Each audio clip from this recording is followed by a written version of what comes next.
Astrotometry vlog. It is Thursday, October 22nd, approximately 6:25 p.m. UTC.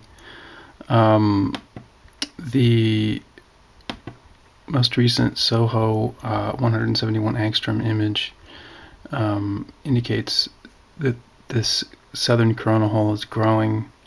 I had done a vlog over on Patterns in Chaos saying that there is a period of significant activity, earthquake activity coming up.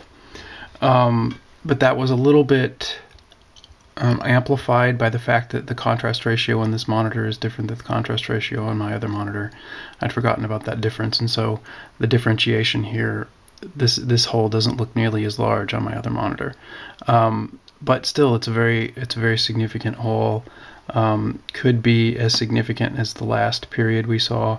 On a previous image, I've seen a hypertime thread between this event and an event that's up here. You can see the edge of the continuation of the thread that runs across this way.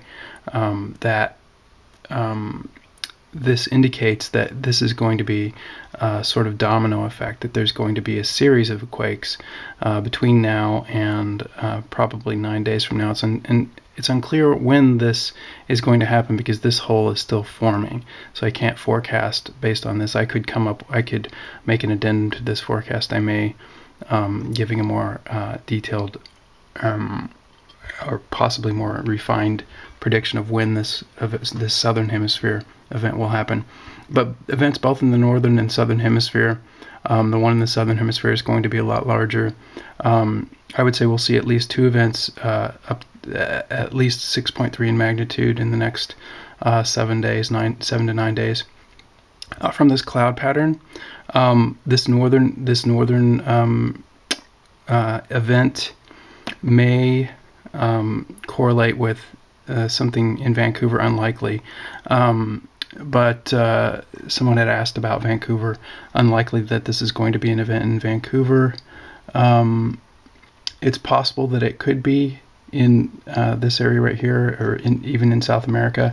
The tilt on the Earth is getting past the equinox, so we have a larger margin of error because of the Earth's tilt right now.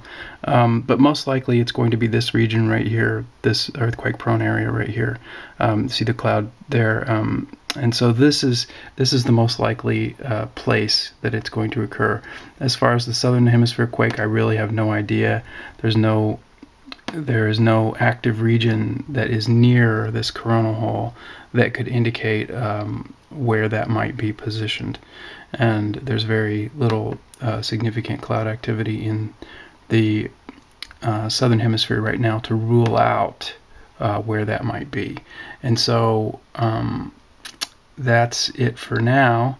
The larger quake that will be in the southern hemisphere could be as large, I would say it could be as large as 8.0, but I think it's unlikely that it'll be that big. It's probably going to be more a series of quakes, a series of smaller quakes. It's possible that there'll be one very, very large quake that initiates the hypertime thread between the events in the northern and southern hemisphere.